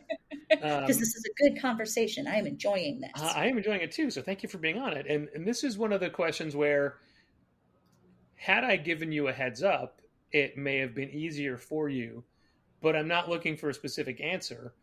Okay. The general question is going to be, where are we going as an industry? But what I mean to say more, and this is a question for both of us, not just you, but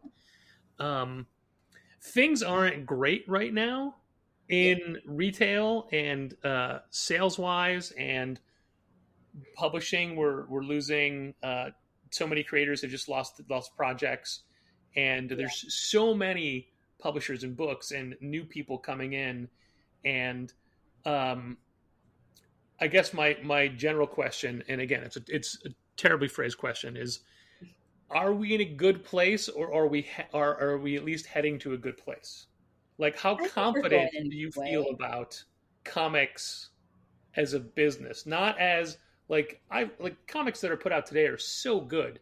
There's so Yeah, many really really good comics being put out right now. There's also so many bad comics being put out right now because there's just so many comics. And I know yeah, this isn't exclusive to comics because you look at streaming services and all the different uh, platforms they have for shows that people you've never heard of or never seen. And when like IMDb, the website, has their own streaming platform, that's a lot of platforms and things like that. Yeah. So there's a lot of comics, but are we in a good place? Yeah, I think that.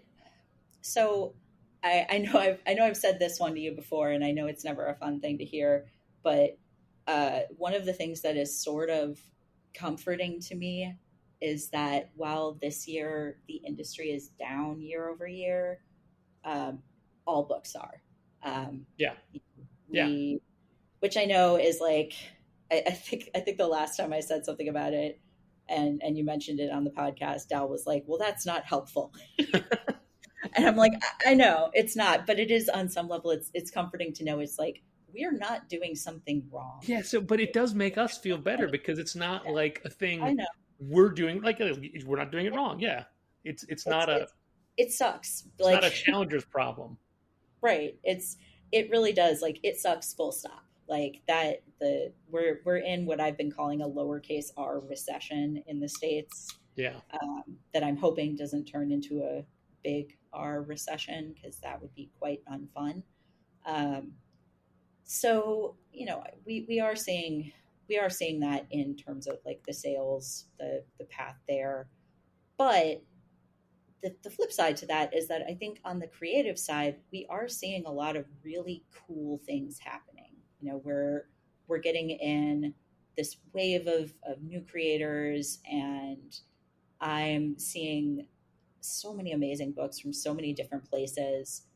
And I have to believe that what that's going to translate into long term is that the industry overall will continue to get better and have more books that are saleable.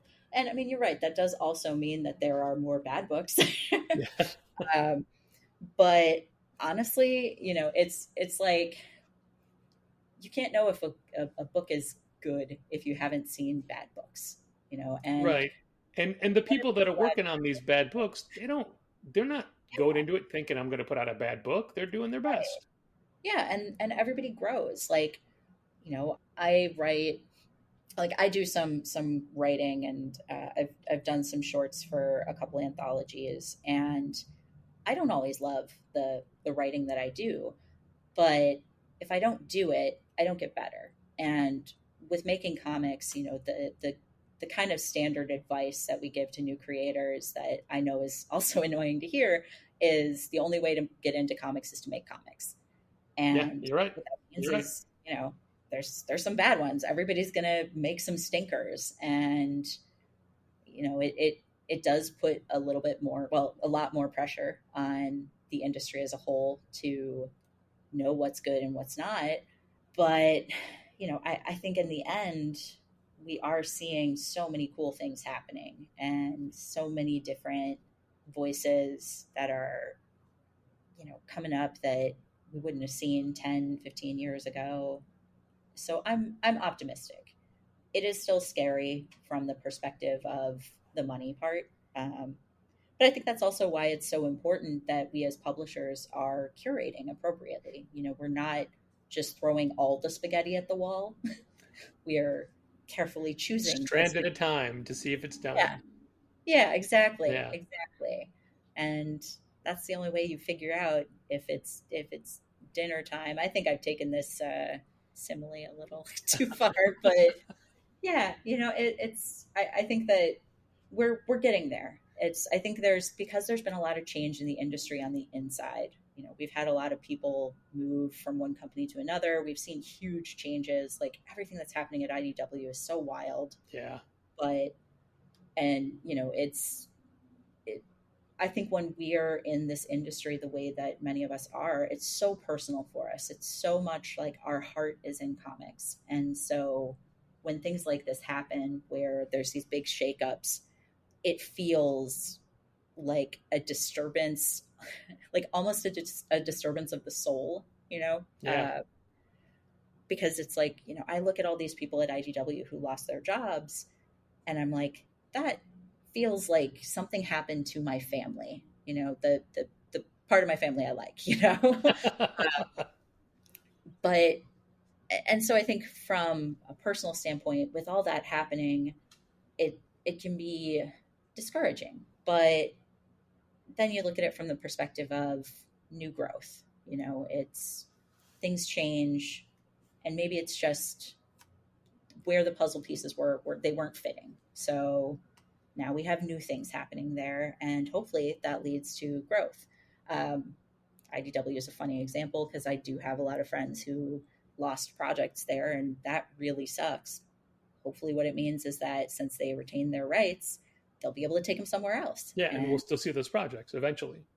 Yeah, it's an unfun delay, but also it's that whole, sometimes things aren't just, they just aren't fitting somewhere, so you got to try it elsewhere. And I do think that eventually, after we get through some of these bumps, both in terms of the recession and in terms of the different company changes that we've been seeing, the outcome is going to be good, because we are seeing so many cool stories that are coming out. Well, by the time this episode airs, I will have just celebrated my 33rd year as a full-time comic book retailer. So it's a long time. I have seen everything in the last 33 years. And you're 100% right. It is definitely the way comics go. There's up years, there's down years. There's, Challengers has been fortunate that we haven't had that in our 15 years of Challengers. We haven't had very many years that were down. We've had some that were even or so close that it's a wash, whether it's up or down. Right now, at this point, we're about 6% down from last year, which to this point, which doesn't sound like a lot, but it still represents tens of thousands of dollars. Yeah. But every time there's been a dip, we always know, like, oh, the industry's going to it's going to rebound, but it's so different now. I'm not as confident. Like, comics are never going away. Comics will always be there. And comic stores will always be there. The way there's still record stores now. Yeah, they went away for a little bit. Not all of them. Stores still stayed, but there's a resurgence. But anyway, and that's a different industry entirely. But I mean, I think it's a good analog. It's people have trends, and culture do these like dips, and it's the whole ebb and flow of culture. Yeah. Record stores kind of, we had less, but from a Chicago standpoint, Reckless never closed. No, Reckless never closed. There's three. Some of their locations did, I think, but it was still there. They still had records, but more of the shop was taken up with like DVDs, Blu-rays, CDs.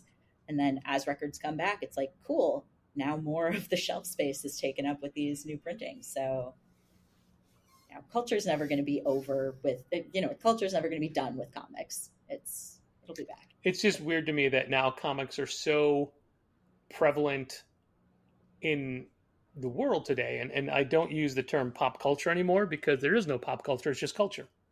Yeah. It's superhero movies or superheroes in general, or the comic properties are just part of culture. Mm-hmm. And you would expect that sales would be crazy with the acceptance that they have, but we know that's not how it works. Yeah. But I mean, I use this story all the time, but when I first started out in comics retail, if you saw a guy walking up the street in a Batman t-shirt, he was coming to your store. Yeah. Now it's commonplace. Yep. And that's amazing. That's so, like, gee, when I was a kid, couldn't imagine seeing the Avengers as this media franchise, seeing them not only on the big screen, on the small screen, on everything, bed sheets and literally everything you can buy. That you can buy whatever superhero you want on them. My phone case is Grimjack. How great is that? I mean, come on. It's people. There's been a movie with Rocket Raccoon in it. Three of them. More. It's that's something I never expected. Okay, so moving on. Do you have time to read comics yourself for enjoyment? Yes. Do you Barely. have a pulls list? Yes, I do. I have a poll at my favorite. Well, I don't. I shouldn't say favorite. I have several shops in LA that I love and I frequent all the time. The shop that I have my poll at is Pulp Fiction, which Okay. is out in Culver City. It's a little bit of a trek for me, but when I first moved to LA, I was living on the West Side, and I the closest shop for me was Pulp Fiction. And when I got there, there's as a femme presenting person, not every shop is as welcoming as every other shop. I think we're spoiled in Chicago because I can't think of a shop I've gone into in Chicago where I haven't felt really welcome. But I That's was because you haven't gone to all of them. I'm sure there are some. Well, no, actually, there is one. There is one. Okay. I'll tell you about it later. I But wasn't going to ask. Not while we're recording. yeah, but in LA, I had just gotten here. I was feeling very out of place, um, and Pulp Fiction was a bus ride away from my apartment. And I got there, and the person who was working that day was a girl named Chris, who is now the owner of the Culver City Pulp Fiction. Nice. And she was so welcoming and so cool. And we started talking, and we've been friends ever since. But she was so kind because I hadn't had a poll in forever. It's really funny when you work in comics and you start to realize there are all these things that you just know and other people don't. Sure. Explaining the concept of a poll list to somebody who's never had one, they're like, well, why do I need to order so early? It's like, well, because that's how we set print numbers, frankly. That's how we know what to order. Yeah, it's like, yeah, comic shops can't really order appropriately without that data, and there's all this stuff that's so unique to comics. But she was so great, and as she and some of the other staff there started, Ryan, who's the owner of the Pulp Fiction in Long Beach, owned both of them at the time, and he's great. He has a different way that he runs the shop, and it became clear that they had kind of different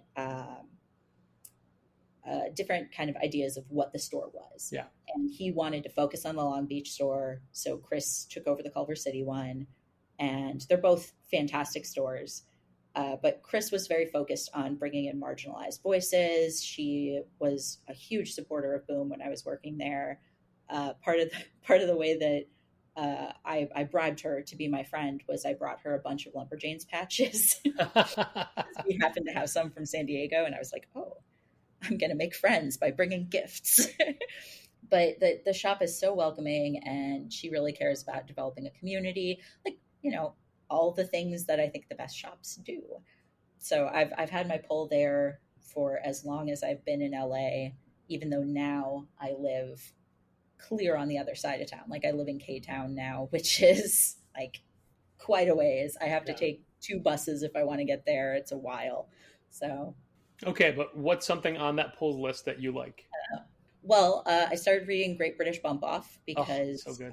Y'all recommended it. And also I love John Allison and Max Sarin. They're dream team. I wish they had more than 4 issues for that. Yeah. I wish the story took place over the season of the show and not just one episode. That would be amazing. I understand why they probably did it as a 4-issue series. Sure. And I'm happy to get what we got. Yeah. It's so funny because so often I will see a short form series and be super psyched about it, but then be like, well, we could have had all this, we could have had all that. But then having seen the way that attrition works on basically every series, it's like, but would we have been able to justify all the singles? So Great British Bump Off's on there. I read a lot of manga. Nice.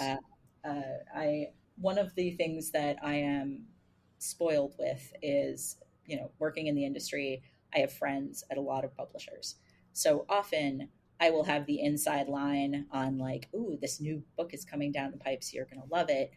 And then unless it is getting marketing play, I won't know when it comes out. So it'll be like a year later, and I'll be like, oh, I was really excited about this book. And then the trade's been out for 6 months. I'm like, no one told me. So that's something that that affects everyone. Sure. Yeah, absolutely. I get confused by what's coming out in just 2 or 3 weeks, because now we're getting invoices 2 to 3 weeks ahead and the books show up. Sometimes we get next week's books before this week's books go on sale. So Yeah, I'll constantly be, when someone will say, oh, is Black Panther 2 out yet? I'm like, oh yeah, it came out this week. No, you've read it. It isn't out until next week. Yep. Oh, sorry. Yeah, it's oh, and since I work in both the book market and the direct market timelines, Oh man, I can't even imagine trying to keep those separate. I have no sense of time, and LA doesn't help because it's always sunny here, so I never know what month it is. I will have solidly like full days where I'm like, well, it's August, right? Well, it is August now, but I'll be like, oh, it's March. Obviously, look at the weather, and we just released this. And Esther will have to be like, buddy, are you okay? Other things I've been reading, I really like Barbaric. Okay. That book is basically tailor made for me. I like the sword and sorcery and a talking axe. They really need to sell a replica of Axe. Yes, I would love that. Yeah. Well, I'll send the Wassel boys an email. I love those guys. They're such nice guys. Other things I've been reading, I recently finally got to actually read Space Trash in its final form. Okay. Because I was working on it at Oni before I left. Yeah. And I was reading the PDF and the early versions over quite a while, and I love that book so much. That book is such a love letter to so many different things. Like just there's so much reference to shoujo manga in there. The marvelous Brad Brooks and I were putting together a bunch of merchandise plans for Space Trash when we were at Oni, which unfortunately the timing didn't line up for us to actually make them. Yeah. But yeah, that Jen Woodall is just one to watch. Like, I love her. I'm not mad at that. Yeah. That is my Brad Brooks nod. I got that from him. He says that a lot. Brad's the best. I miss working with Brad so much. We sometimes will co-work by just sitting on Google Chat together. Like, Nice. We'll just get Google Hangout, and we'll just talk shop, and I'll bounce ideas off of him because he's one of those unsung heroes of the industry. We have so many of them. I had so much fun with him. We did Gen Con together. Yeah, I love him. Okay, so I'm moving on to one more thing. Yeah. Zencaster has a specific amount of time that we can talk and record, and we are bumping up to the end of it. So Okay. I am not fishing for compliments, but I'm curious if you remember your first impression or impressions of Challengers when you first came in years ago. Oh, I like that there was sunlight.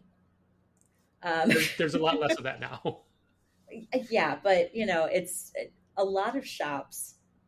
I feel a little claustrophobic in. Yeah. And I know a lot of it's just some shops have just been in the same space for a really long time. It just ends up being kind of like maybe they only have like one window and it's way at the front. But I really liked how walking in, it didn't feel like I was walking into a basement. We definitely did take the sunlight into consideration. We really wanted to have, that's why like our the art in the windows only goes up 4 feet because we wanted people to be able to walk by and look in. The sunlight is a big deal to us. But as the sun sets, it kills us.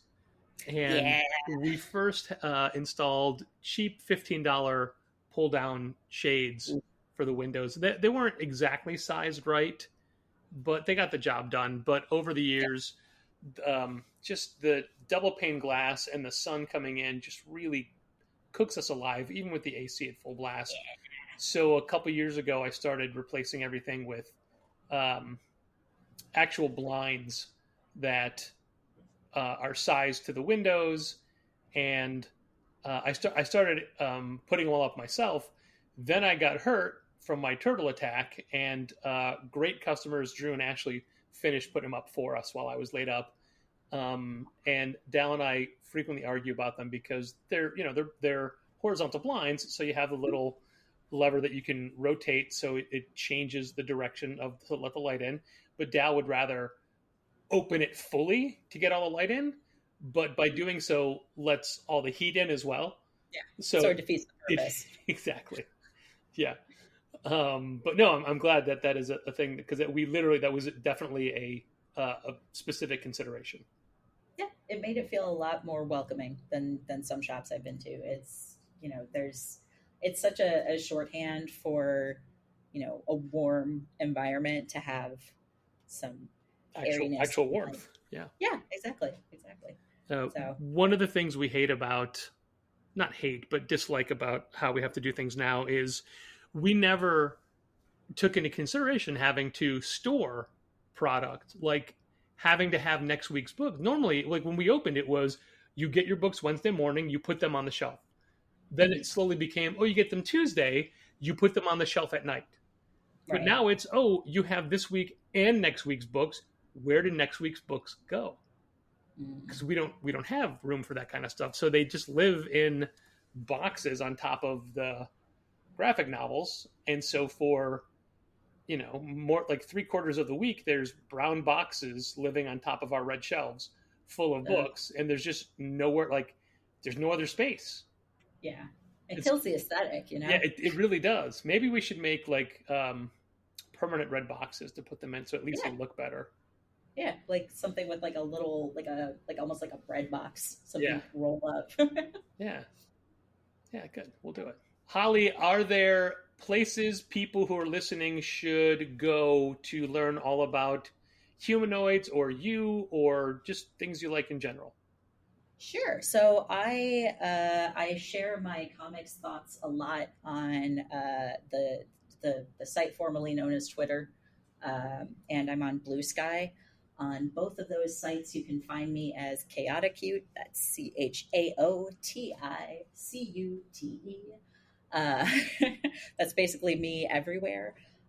Humanoids is also on both of those platforms at Humanoids Inc.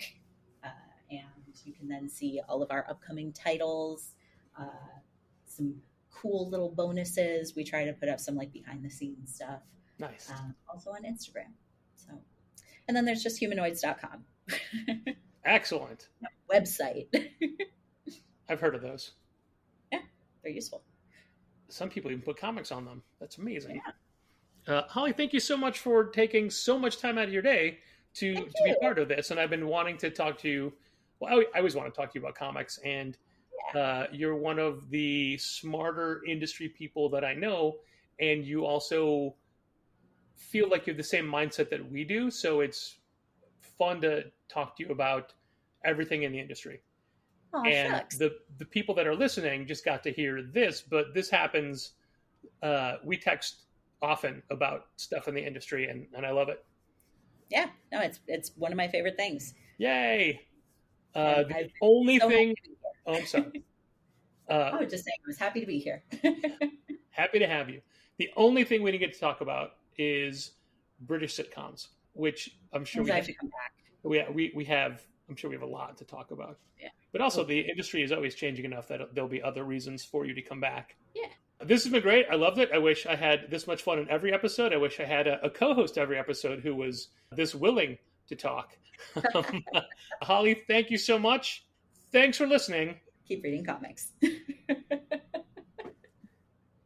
I swear I'm good at talking. This has been Contest of Challengers. Thanks for listening. Keep reading comics. Challengers is located at 1845 Northwestern Avenue in the Bucktown neighborhood of Chicago. 773-278-0155.